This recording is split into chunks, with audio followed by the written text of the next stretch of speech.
এই দিনটি আমার কাছে অনেক স্পেশাল, কারণ এই দিনটিতে আমি প্রথম মা হয়েছি। আমার কোল জুড়ে এসেছে মাশাআল্লাহ একটি রাজকুমারী।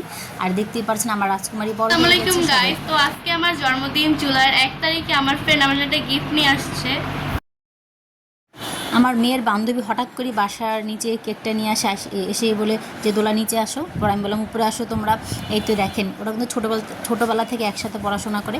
আর এত সুন্দর করে কেকটা তৈরি করে নিয়ে এসে, তাও আবার নিজের হাতে তৈরি করে। এই ভালোবাসাটা মানে একটু অন্যরকম।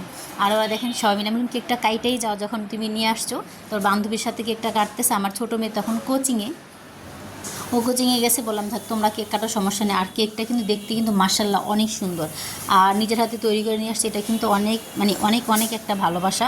কীভাবে মানে বুঝাইতে পারে না, আমি অনেক খুশি হয়েছি। আর বললাম যে ওদের সাথে কাইটা তুমি ওদের একটু খাওয়াই দাও। এই তো দেখতেই পাচ্ছেন ওর সাথে ওর ছোটো ভাই বোন আসছিলো। আর মার্শাল্লাহ মার্শাল্লাহ কেকটা অনেক সুন্দর হয়েছে। আমি তো পুরোই অবাক দিলা। কেকটা কেমন হয়েছে? কেকটা অনেক মজা হয়েছে, অনেক মজা হয়েছে। আপনার চাইলে কেউ অর্ডার করতেও পারেন। হ্যাঁ, আর কেকটা কিন্তু আসলেই অনেক সুন্দর। আর আমার মেয়ে যখন বলছে মজা, তাহলে মজা, কেন ওর মুখের রুচি অনেক ভালো মাশাল্লাহ। তো সবার জন্য দোয়া করবেন। এই আজকে প্রথম কেক কাটলে এটা না, হ্যাঁ, আর একটা কেক কাটা বাকি আছে, আমরা রাত্রে কাটবো। বান্ধবীদের সাথে কেক কাটাকাটি শেষ, তারপর আমি এবার রাতের আয়োজন করলাম। রাতের জন্য যে কেক, তারপর পায়েস রান্না করেছি, মিষ্টিটা হলো বগুড়ার আমার বান্ধবী নিয়ে আসছিল, তো দিয়ে দিলাম সামনে। আর এই তো আমার মাশাল্লাহ আমার রাজকুমারী। সবাই দোয়া করবেন আমার বড় মেয়ের জন্য। দেখতে দেখতে বড় হয়ে গেছে মেয়েটা মাশাল্লাহ। বাচ্চা সেই দিনই মনে হয়েছে আমি কোলে করে নিয়ে আসলাম হসপিটাল থেকে, এখন এত বড় হয়ে গিয়েছে। আর এই যে দেখেন আমার আম্মুরও চলে আসছে। তোলা খালামণি ড্রেস পরে খুব দাঁড়ায় আছে, খালামণি গিফট করছে, থ্যাংক ইউ খালামণি। অনেক সুন্দর লাগতেছে মাশাল্লাহ। আরে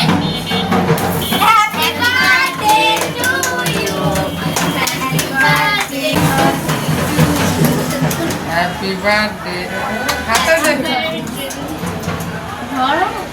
আর যে কেক কাটিং শাটিং চলছে। আর এই যে সবাই ধরছে, আমার ছোটো বোন, ছোটো মেয়ে, আর আমার মেয়ের বেস্ট ফ্রেন্ড প্লাস হলো আম্মু তাসমিয়া। ও তো থাকবে, আমার মেয়ের সব কিছুতেও আছে।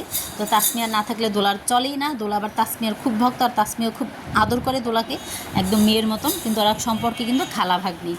আর যে দেখতেই পাচ্ছেন ওদের ভালোবাসা। এই তো দোলা সবাইকে খাওয়া দিচ্ছে, ওর আব্বুকে। তারপর আমি আছি, আমি তো আছি অবশ্যই মা। আজকের দিনটা কিন্তু আমাকে গিফট দেওয়ার কথা, কিন্তু আমাকে না দিয়ে সবাই ওকে দিছি গিফট। আর এই তো আমার খালাতো ভাইকে গিয়া খাওয়াচ্ছে, যে এই যে দেখো। আর আমার খালাতো ভাই অনেক দূরে, শাওন। আর কি করার, দূরে থাকলেও ভালোবাসাগুলো আমাদের অনেক মানে গভীর। আমার এই যে মেজো বোন, ওরাও খাওয়াইতেছে, হয়তো সামনে বছর আমার মেজো বোনও নাও থাকতে পারে। তারপর আবার কেকের ভিডিও চলে আসলো, আমি খেয়ালই করিনি। তো ডাবল ডাবল কেক খাওয়ানো হচ্ছে এখানে, দেখতেই পাচ্ছেন। খাওয়া খাই চলছে, ওর আব্বুকে আবার খাওয়াইতেছে, আর আমি তো আসি খাইতেছি। আর দেখেন আমার বড় মেয়ে ওর মামাকে কেক খাওয়াইতেছে ভিডিও কলে, যে একটু খাও একটু খাও মামা একটু খাও।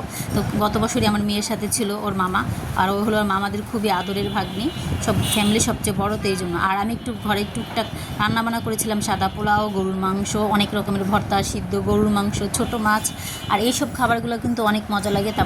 তারপর করেছিলাম মাখা ছালাদ। সবাই বলেছিল অনেক মজা হয়েছে খাবারগুলো। আমার কাছে মনে পোলাও মাংসর থেকে যখন পারিবারিক আমরা মানে একটা অনুষ্ঠান করি বাসায়, তখন এই রান্নাগুলি মনে হয় বেশি মজা লাগে। আর আমার মেয়ের জন্য সবাই দোয়া করবেন, ও যেন ভালো মনের মানুষ হয়। আজকের ভিডিওটা এখানেই শেষ। আল্লাহ হাফেজ।